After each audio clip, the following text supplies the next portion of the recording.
The massive dome of the Galactic Council chambers glowed with the light of 1,000 stars. Representatives from across the galaxy filled the circular room, their diverse forms creating a tapestry of life that would have amazed any human scientist just centuries ago. But today, Captain Jake Miller felt no wonder as he took his seat.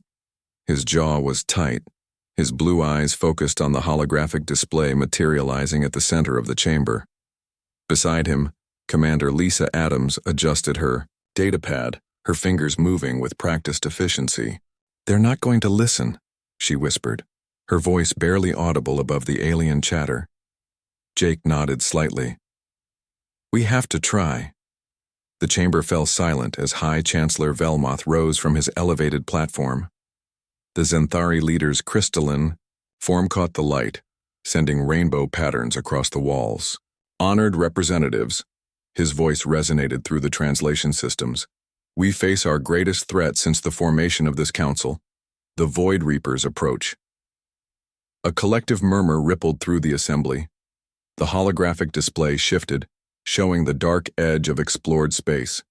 Black tendrils of energy reached out like hungry fingers, consuming everything in their path. Entire star systems had already vanished into that darkness. "3 cycles ago, we lost the Kepler colonies," Velmoth continued. 2 cycles ago, the Andorian trade routes fell silent. Yesterday, we received the final transmission from Beta Station. The display changed again, showing a desperate message from a doomed outpost. Screams echoed through the chamber before cutting to static. Several representatives shifted uncomfortably in their seats. "The time for action is now," boomed Ambassador Krixtar, rising from his seat. The Vorthak warrior stood 3 meters tall, his battle armor gleaming with ancestral symbols. His forearms gestured dramatically as he spoke. "My people have faced death since the dawn of our civilization. We do not run. We do not hide. We fight." Cheers erupted from the warrior species. Sections. The Vorthak, the Draconians, the Mortai, all raised their voices in approval. Jake noticed how their representatives wore military decorations, their bearing proud and aggressive. "The Vorthak fleet stands ready," Krixtar continued, his red eyes scanning the chamber. 50,000 warships, each crewed by warriors who would die before dishonor. We will meet these Void Reapers head-on and crush them beneath our might. More cheers. Jake felt Lisa tense beside him. He knew what was coming. "What say you, humans?" Krixtar turned directly toward their section, his mandibles clicking in what Jake recognized as contempt. "Will you join us in glorious battle? Or will you continue your species' tradition of caution?" The word dripped with disdain. Jake stood, slowly, aware of hundreds of eyes turning toward him. Humans were still newcomers to the galactic community. Having joined only 50 years ago, their reputation was already established. Careful planners, negotiators, the ones who always wanted more data before acting. "Captain Miller, representing United Earth and her colonies," Jake announced formally. "We've analyzed the Void Reaper patterns. Direct confrontation has failed every time. The Zelani tried it, the Corvus tried it, they're gone now." "Because they were weak," shouted someone from the warrior section. Jake remained calm. "They were brave. And dead. Bravery without. Strategy is just suicide with extra steps." Krixtar's laugh was harsh. Spoken like a true human. Always overthinking, always hesitating. "Your people discovered FTL travel 300 years after the Vorthak, yet you waited another century before venturing beyond your own system. Cowards." The Pish word echoed through the chamber. Jake felt heat rise in his chest but kept his voice steady. "We prefer the term cautious. We've prepared a defensive strategy that prioritizes civilian evacuation and tactical withdrawal to—" "Withdrawal," Krixtar interrupted. "You see, the humans speak of running before the battle even begins. This is why no warrior species respects your kind. You care more about saving your own skins than standing with honor."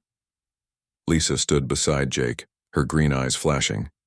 "Ambassador Krixtar, our analysis shows the Void Reapers adapt to direct assault patterns within 3 engagement cycles. Your strategy will work exactly 3 times before they counter it completely. Your proposal involves cowardice." Another warrior representative stood, a draconian whose scales shifted to angry red. The humans want us to abandon our worlds, to flee like frightened prey animals. We want to save lives, Jake said firmly. Our plan includes establishing evacuation corridors, setting up refuge colonies in secured space, and gathering intelligence on Void Reaper weaknesses while maintaining mobile defense platforms. The chamber erupted in laughter from the warrior sections. Even some peaceful species seemed uncertain, looking between the humans and the warriors. Intelligence gathering, Krixtar mocked. Mobile defenses. Fancy words for running away. Tell me, human, when the Vorthak face an enemy, do you know what we do? Die gloriously, Lisa muttered under her breath. If Krixtar heard, he ignored it. We attack. We show our enemies the price of threatening our people. We make them fear us. The Void Reapers don't feel fear, Jake pointed out. They're not even properly alive. They're a force of entropy consuming energy and matter to— Enough! Velmoth raised his arms, crystals chiming. We will vote. All in favor of the Vorthak battle plan. Lights flashed across the chamber. Jake counted quickly. 2/3 approval, maybe more. The warrior species voted as a block, and many others followed their lead, not wanting to appear weak. All in favor of the human proposal? Fewer lights this time. The Palazzi, known for their logic. The Quellum master engineers. A handful of others, not nearly enough. The council has spoken, Velmoth announced. We will implement the Vorthak strategy. Fleet mobilization begins immediately. Krixtar turned to Jake one more time, his expression triumphant. You humans are welcome to hide in your colonies while real warriors defend the galaxy. Perhaps, when this is over, we'll tell your children how we saved them while their parents cowered in fear. Jake met his gaze steadily. We'll be implementing our own contingency plans. When you need us, and you will, we'll be ready. Contingency plans. Krixtar laughed again. The battle cry of cowards everywhere. Run along, little human. Hide, behind your data and your careful planning. The galaxy's true defenders have work to do. As the session ended and representatives filed out, Lisa touched Jake's arm. Phase 1. Jake nodded grimly. Send the signal. Begin full evacuation protocols. And Lisa? He paused, watching the celebrating warriors leave. Start working on those weapon prototypes. Something tells me we're going to need them sooner than anyone thinks. Outside the chamber, the stars continued their eternal dance, indifferent to the pride of warriors or the plans of humans. And in the dark between those stars, something hungry continued its inexorable advance. Admiral Sam Johnson stood at the command center of Earth Prime Station, his weathered face illuminated by the glow of dozens of screens. His eyes tracked the movement of countless ships, each represented by a small blue dot, spreading across human space like ripples in a pond. The largest evacuation in human history was underway, and he was its conductor. Status report, he said, his deep voice calm despite the pressure. Officer Diane Lewis approached with a data pad. Civilian evacuation at 72%, sir. Colony World's Horizon and New Montana are completely cleared. Frontier stations are at 40% capacity. We're ahead of schedule. Sam nodded.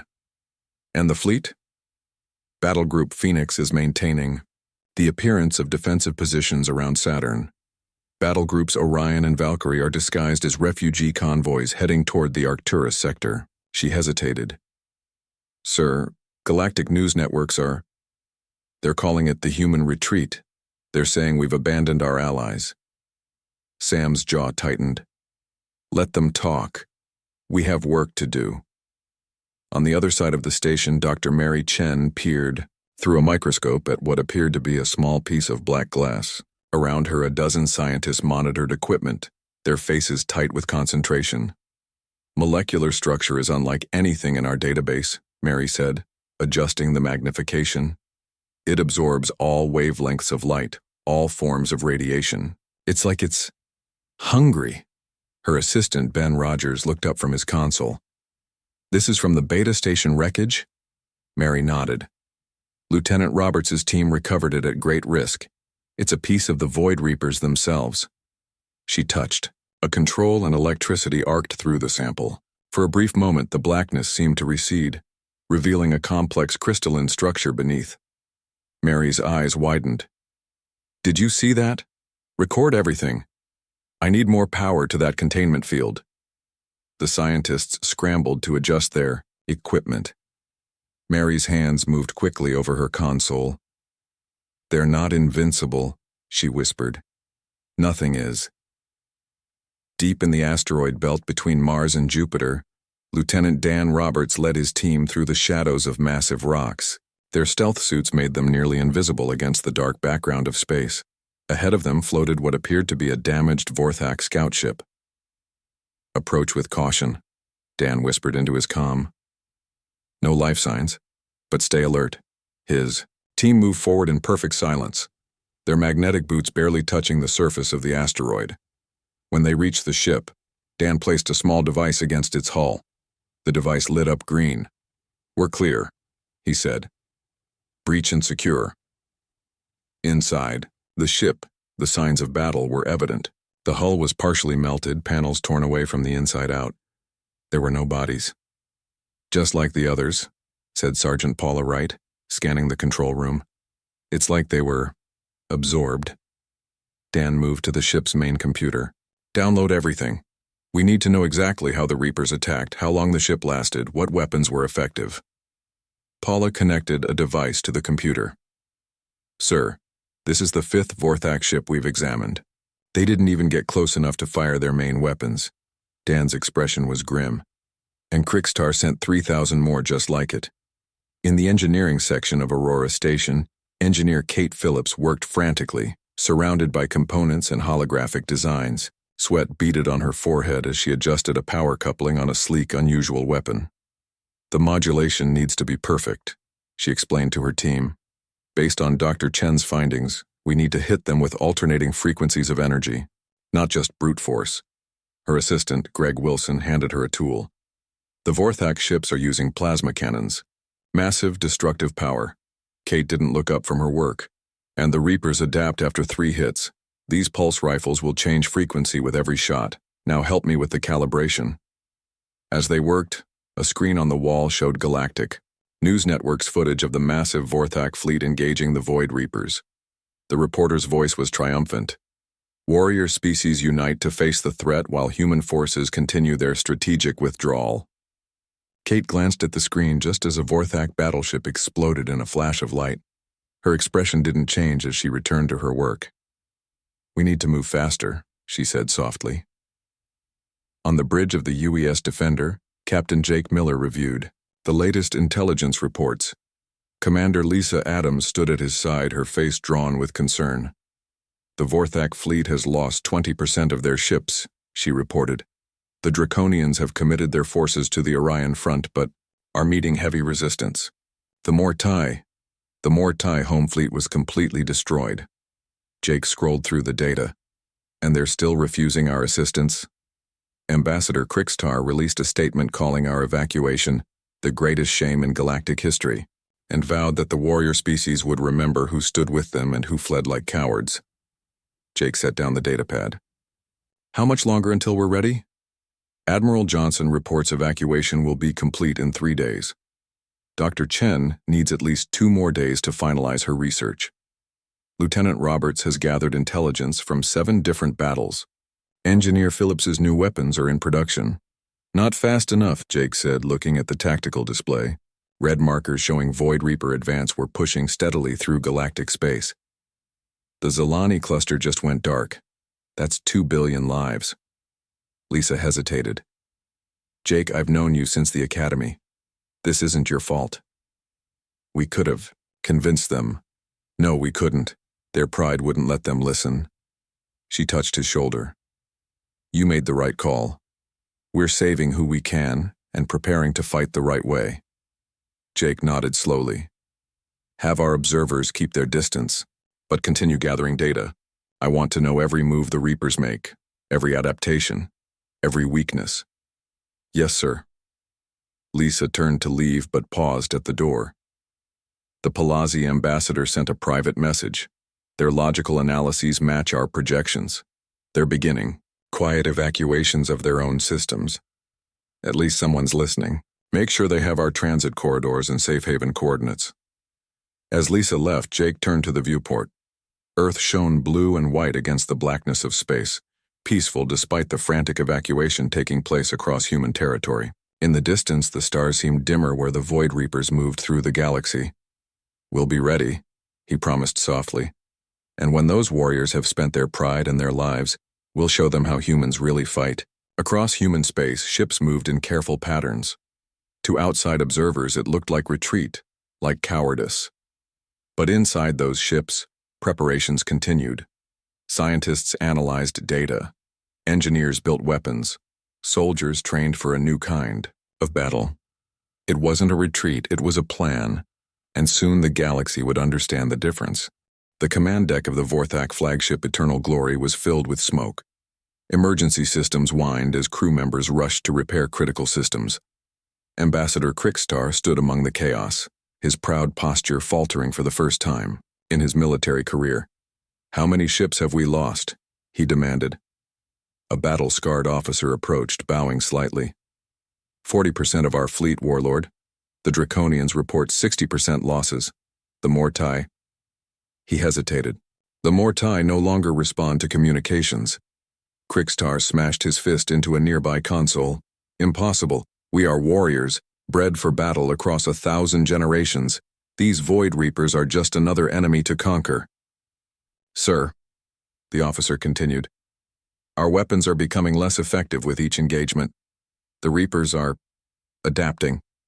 They anticipated our last flanking maneuver before we even executed it." On the main view screen, the blackness of the void, Reapers spread across what had been the proudest Vorthak colony. The darkness seemed to ripple as it consumed everything in its path. "Send in the reserve fleet," Krickstar ordered. "All warriors will fight to the last." The officer hesitated. "Sir, the reserve fleet was deployed 2 days ago. They're gone." For the first time in his life, Krickstar felt a sensation that his warrior culture had never taught him to handle: helplessness. "Contact the Galactic Council," he said quietly. "We require assistance." Thousands of light years away, Captain Jake Miller received the emergency transmission. He sat in his ready room aboard the UES Defender, Commander Lisa, Adam standing beside him as they watched Krickstar's face on the screen. "Captain Miller," the once proud ambassador said, his voice strained, "the Void Reapers have broken through our defenses. We've lost 30 major systems, billions of lives. Gone." Jake kept his expression neutral. "I'm sorry to hear that, Ambassador. Our weapons are ineffective. Our strategies fail before we implement them." Krickstar's mandibles clicked with agitation. "The Council has authorized me to request human assistance." Lisa raised an eyebrow but remained silent. "Request?" Jake repeated. "Not so long ago you called us cowards for not joining your glorious battle." Krickstar's red eyes flashed. "Would you deny aid because of wounded pride, while the galaxy burns?" "No," Jake said simply. "We wouldn't. Because we're not warriors, Ambassador.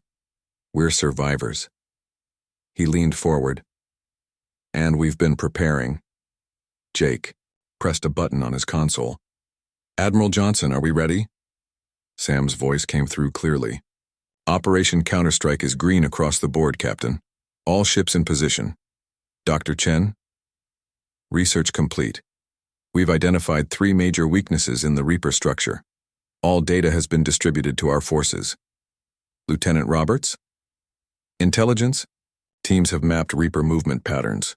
We can predict their next 17 targets with 85% accuracy." "Engineer Phillips? New weapons deployed to all ships and ground forces. Production continues at maximum capacity." Jake nodded with satisfaction. "Implement phase 2. He turned back to Krickstar's image. "Ambassador, please transmit your coordinates. Help is on the way. Miller out." As the screen went dark, Lisa allowed herself a small smile. He didn't look happy to be rescued by cowards. "Pride is a luxury for peaceful times," Jake replied, standing. "Let's go save the galaxy." Across what had appeared to be empty space, Thousands of hidden human ships deactivated their stealth systems. What the galaxy had seen as a cowardly retreat had actually been a carefully orchestrated repositioning. Every human vessel had been upgraded with new weapons and shields based on Dr. Chen's research. In the pilot's chair of the Fighter Squadron command ship Lightning, Alex Turner briefed his pilots. His calm voice carried authority despite his young age. "Remember your training," he said. "Hit and run only. No direct engagement for more than 30 seconds. The Reapers adapt to constant attack patterns." His second-in-command, Carla Washington, checked her systems. The Vorthak pilots stayed in combat until they were absorbed.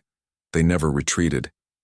"And they're all dead," Alex replied flatly. "Our job isn't to die gloriously. It's to win." He opened a channel to all fighters. "Lightning Squadron, launch on my mark." 1,000 fighters streaked away from their carrier ships, moving in complex, seemingly random patterns that had been precisely calculated to confuse the Reapers' adaptive systems. On the ground of a partially consumed draconian world, Sergeant Maria Lopez led her team through the ruins of a once magnificent city. Her pulse rifle hummed with energy as she checked her tactical display. "Remember constant frequency modulation," she told her soldiers. "The Reapers adapt to consistent energy signatures." Ahead of them, a group of draconian civilians huddled in the remains of a temple. Their scales had faded from vibrant colors to dull gray with fear. When they saw the human soldiers, their expressions showed confusion. "Humans?" one of them asked. "We thought you fled." Maria smiled behind her helmet. "We relocated. There's a difference." She gestured to her team. "Set up the transport field. We're getting these people out." As her soldiers worked, the lead Draconian approached her. "Our warriors told us humans were cowards." "Your warriors were brave," Maria replied, checking her scanner for Reaper activity. "But sometimes survival requires strategy, not just courage." Orbit above the planet, Officer Jim Davis coordinated the massive intelligence network that humans had built during their retreat. From his station aboard the UES Defender, he tracked every Reaper movement, every adaptation, every vulnerability. "Captain," he called to Jake, "Reaper forces are converging on the Draconian homeworld. They've adapted to the Draconian energy weapons." Jake nodded. "As expected, direct Admiral Johnson to implement Pattern Sigma and warn all ships, no continuous fire patterns." Across the battlefield, human ships darted in and out of engagement range, firing briefly before changing position. Fighter squadrons struck from unexpected angles, their weapons changing frequency with each shot. Ground teams evacuated trapped civilians from dozens of worlds while deploying devices that disrupted the Reaper's ability to absorb matter. On the Vorthak flagship, Krikstar watched in stunned silence as human tactics proved effective against an enemy that had decimated his forces. "They never engage directly," he said, studying the battle displays. "They strike and move, constantly shifting their attack vectors." His officer nodded. "And their weapons, they change somehow with each attack. The Reapers cannot adapt." Krikstar's understanding of warfare, built over a lifetime of martial training, began to shift. This is not cowardice, he realized aloud. This is intelligence. The battle continued across multiple star systems. Wherever the Void Reapers advanced, human forces were waiting, not with suicidal bravery, but with calculated precision. The ships that the galaxy had mocked as fleeing in fear now formed the front line of a new kind of defense. On the bridge of the Defender, Jake and Lisa watched as the tactical display showed the Reaper advance slowing for the first time. "We're not winning yet," Lisa cautioned, "but we're not losing anymore." Jake nodded, his eyes on the reports of civilian evacuations.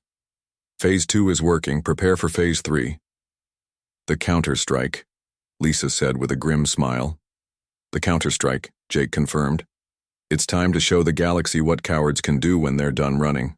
Admiral Sam Johnson stood before the largest gathering of human military forces in history. Thousands of ships formed a perfect crescent formation at the edge of the Arcturus system. Their hulls gleamed with new technology, weapon systems that had never been tested in full-scale battle until now. "For 3 weeks we've held the line," Sam's voice carried across all communication channels. We've evacuated over 6 billion non-human civilians from 27 systems. We've studied the enemy, adapted our weapons, and prepared for this moment." He paused, looking at the tactical display where a massive darkness moved through nearby space. The Void Reaper mothership. The Reapers expected us to fight like the warriors did, directly, proudly, and predictably. Instead, we fought like humans, smartly, adaptively, and with purpose. His eyes narrowed. Now we take the fight to them. Operation Silent Storm begins in 60 minutes. Aboard the UES Defender, Commander Lisa Adams briefed the assembled fleet captains via holographic conference. "The mothership's structure is different from the smaller Reaper vessels," she explained, highlighting sections of the tactical display. Dr. Chen's research indicates 3 key vulnerabilities. The display zoomed in on specific areas of the massive Reaper vessel. First, the central processing node here. She pointed to a pulsing area near the center. It coordinates all Reaper adaptations. Second, these absorption arrays along the outer hull. They're how it feeds on energy and matter. And third, this propulsion system, unlike anything we've seen before, but with clear weak points here and here. Captain Ryan Foster, leader of the Special Assault Teams, spoke up. "My teams will need precise insertion points to place the disruptor devices." "Already calculated," Lisa replied. "Your dropships will use these approach vectors, taking advantage of the mothership's blind spots. We've mapped them based on Lieutenant Roberts' intelligence gathering." "And the distraction?" asked another captain. Lisa nodded to Jake, who stepped forward. "Admiral Johnson will lead 3 battle groups in a frontal assault, but using our hit-and-run tactics, not direct engagement. Meanwhile, Specialist White's cyber warfare team will attempt to break into their communication network. In the Digital Warfare Center of the UES Defender, Specialist Emma White prepared her team for the most complex hack in human history. "The Reapers don't think like we do," she explained, her fingers moving rapidly over multiple interfaces. "Their communication system isn't language-based. It's pure mathematics, patterns of energy that carry information." Her second-in-command, Nathan Cole, looked skeptical. "How do we hack something that doesn't even use code?" Emma smiled. "By thinking differently. Dr. Chen discovered that Reaper communications follow prime number sequences. We've built a disruptor that inserts non-prime numbers into their data stream. It won't destroy them, but it should cause massive confusion, like suddenly hearing gibberish instead of words." On the bridge of his flagship, Admiral Johnson watched as the countdown reached 0. "All ships, execute jump sequence Alpha," he commanded. "Remember your training. No direct engagement longer than 30 seconds. Keep moving. Keep changing frequencies." The human fleet surged forward toward the massive Reaper mothership. As they approached, the darkness seemed to reach toward them, tendrils of void extending like hungry fingers. "First wave, engage and draw their adaptation protocols," Sam ordered. "Second wave, prepare ion burst pattern." The battle began with a flash of 1,000 weapons firing in perfect sequence. Unlike the chaotic charges of the warrior species, the human attack followed, a precisely choreographed dance. Ships darted in, fired, and retreated before the Reapers could adapt to their weapon signatures. "They're responding as predicted," reported a tactical officer. "Adaptive shields focusing on our initial attack vectors." Sam nodded. "Good. They think they understand our pattern. Now break it. All ships implement random sequence Omega." Instantly, the neat formation dissolved into apparent chaos. Yet each ship followed a carefully calculated path, hitting the Reaper mothership from constantly changing angles with constantly changing weapons. Deep inside the UES Defender, Emma White's fingers flew across her console. "Insertion point identified. Deploying communication disruptors, and now!" The effect was immediate. The Reaper tendrils began moving erratically, some withdrawing back to the mothership, others lashing out at empty space. "It's working," Emma exclaimed. "They can't coordinate their responses." Meanwhile, Captain Ryan Foster led his assault team toward the mothership in specially designed dropships. Their vessels were nearly invisible, coated with stealth technology developed during the human retreat. "Approach vector clear," Ryan reported quietly. "No sign they've detected us. Preparing for hull breach." His team of 20 soldiers wore advanced combat suits designed by Engineer Phillips. Each carried specialized weapons and disruptor devices that would target the Reaper's vulnerabilities. "Remember," Ryan told his team, "place the disruptors exactly as planned. These aren't bombs, they're more like viruses. They'll disrupt the Reaper's ability to absorb energy and adapt to attacks. Their dropship attached to the mothership's hull with a silent magnetic clamp. Cutting tools created an opening, and the team slipped inside the strangest environment any human had ever encountered. The interior of the mothership wasn't like a conventional vessel. It was a shifting landscape of darkness and strange, angular structures that seemed to defy normal geometry. "Stay focused," Ryan commanded as one of his soldiers stared too long at the impossible architecture. "Central processing node is 200 meters in this direction." As they moved through the Reaper vessel, they could feel it shuddering under the coordinated attacks from the human fleet outside. The plan was working. The Reapers were being overwhelmed by multiple attacks on multiple fronts, unable to adapt quickly enough to any single threat. Outside, Admiral Johnson's fleet executed their most complex maneuver yet. All ships converge on coordinates in pattern epsilon, focused fire on the designated absorption arrays. 100 ships fired simultaneously at a single point, then immediately scattered and regrouped to hit another point. The Reaper mothership writhed like a wounded animal, its defenses unable to predict where the next attack would come from. On the Defender's bridge, Jake and Lisa watched the battle unfold. "Foster's team has reached the central node," Lisa reported. "White's cyber attack is holding. The Reapers can't coordinate their defenses." Jake nodded. "Admiral Johnson reports the outer arrays are failing. It's working, Lisa." Inside the mothership, Ryan's team reached the central processing node, a massive, pulsating structure that seemed to bend light around it. "Deploy disruptors," Ryan ordered. "Precise placement is critical." His soldiers moved with practiced efficiency, attaching the devices at calculated points around the node. Each disruptor began to glow as it activated, sending cascading patterns of energy into the Reaper technology. "Disruptors active," Ryan reported. "Beginning withdrawal." As his team retreated toward their ship, the mothership's internal structure began to change. The impossible angles began to straighten. The absorbing darkness began to recede. Outside, Admiral Johnson watched in satisfaction as the mothership's defenses faltered. "All ships, execute final attack pattern," he commanded.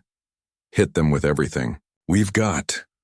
The entire human fleet fired simultaneously, their weapons perfectly calibrated to exploit the weaknesses created by the disruptors. The mothership's outer hull cracked, energy spilling out like black lightning. On the bridge of the Defender, Jake received Ryan's transmission. "Foster's team is clear," Lisa reported. "All personnel accounted for." Jake nodded. "Signal, Admiral." "Johnson, it's time to end this." Sam's voice came through clearly. "Understood. All ships fire at will." The darkness that had consumed worlds, that had seemed unstoppable, that had broken the proudest warrior fleets, began to collapse under the weight of human ingenuity. The mothership didn't explode. It imploded, folding in on itself until nothing remained but scattered debris. As the remaining Reaper vessels began to retreat from the battlefield, a cheer went up across the human fleet. But Jake Miller remained solemn. "Send the signal to all fleets," he ordered. "The mothership is destroyed, but our work isn't done. Begin rescue operations for all affected systems and continue pursuit of remaining Reaper vessels." Lisa nodded. "And the Galactic Council?" Jake finally allowed himself a small smile. "Inform them that the cowards have won the day." 1 year after the destruction of the Void Reaper mothership, the Galactic Council chambers looked very different. The dome had been rebuilt with reinforced materials, and the seating arrangement had changed. Human representatives now occupied a prominent position near the center. Ambassador Jake Miller, formerly captain of the UES Defender, stood at the speaker's podium. The blue and silver uniform of the newly formed Galactic Defense Force replaced his old captain's attire. Beside him stood Admiral Lisa Adams, her new rank reflecting her critical role in the victory against the Reapers. Today marks the first anniversary of what historians now call the Reaper War. Jake began, his voice carrying easily through the chamber. We gather not only to remember those we lost, but to ensure their sacrifice leads to a safer galaxy. The chamber was filled with representatives from all species. Many seats in the warrior sections remained empty, a silent testimony to the devastating losses they had suffered. Ambassador Krikstar sat in the front row, his once proud posture humbled, 2 of his 4 arms replaced with prosthetics. The Void Reapers taught us a costly lesson, Jake continued. That true strength lies not in how fiercely we fight, but in how wisely we fight. Not in how bravely we die, but in how effectively we live to protect others. He activated a holographic display showing the new Galactic Defense Academy, built on Earth. This is why the Council has unanimously approved our new defense doctrine: protect, preserve, prevail. A doctrine that values life above glory, strategy above blind courage, and cooperation above pride. Krikstar rose from his seat, drawing all eyes in the chamber. The once arrogant warrior approached the podium slowly. Jake stepped aside, allowing him to address the council. I stand before you humbled, Krikstar began, his voice lacking its former booming quality. The Vorthak lost 80% of our warriors. Our proudest colonies are gone. Our battle songs told us that glorious death was the highest honor. He turned to face Jake. But the humans showed us a better way. What we called cowardice was wisdom. What we mocked as retreat was preparation. He bowed his head. On behalf of all warrior species, I formally apologize to humanity. You saved us from ourselves. A murmur of agreement rippled through the chamber. Chancellor Velmoth rose from his seat, his crystalline form catching the light. The Council has made its decision, he announced. By unanimous vote, humanity will lead the new Galactic Defense Force. Their methods, once ridiculed, will become our shield against future threats. Lisa stepped forward. We accept this responsibility with humility. Our first act will be to establish early warning systems throughout the galaxy, combined with evacuation protocols for all worlds. No species will face threats alone again. After the session, Jake walked through the memorial garden outside the council chambers. Stone markers represented the billions of lives lost to the Reapers. He stopped at a wall displaying casualty figures by species. The Vorthak, 80% military losses. The Draconians, 73% military losses. The Mortai, 95% military losses. Humans, 12% military losses. A small smile crossed Jake's face as he heard footsteps approaching. Krikstar joined him at the memorial. Your people lost the fewest, the Vorthak observed. Because we valued living over dying gloriously, Jake replied. A dead hero saves no one. Krikstar nodded slowly. I visited your Galactic Defense Academy yesterday. I saw Vorthak children learning alongside others. Learning human tactics. Not human tactics, Jake corrected. Just effective tactics. There's no pride and ownership when lives are at stake. The warrior was silent for a moment. One of your instructors said something that has stayed with me. That courage isn't the absence of fear, but the mastery of it. Jake nodded. Fear keeps us alive. It makes us plan, prepare, think before we act. The Vorthak never admitted to feeling fear, Krikstar said. Perhaps that was our greatest weakness. Together, they walked toward the exit where Lisa waited. In the distance, transport ships carried cadets from dozens of species to training facilities. The new generation would learn a different approach to courage, one that valued strategic thinking alongside bravery. Perhaps, Jake said thoughtfully, being called cowards was the greatest compliment your people could have given us. Krikstar laughed for the first time in Jake's memory. Indeed, and perhaps being called warriors was the greatest insult we could give ourselves. As they joined Lisa, the setting sun cast long shadows behind them, 3 figures from different worlds, walking together into a more thoughtful future.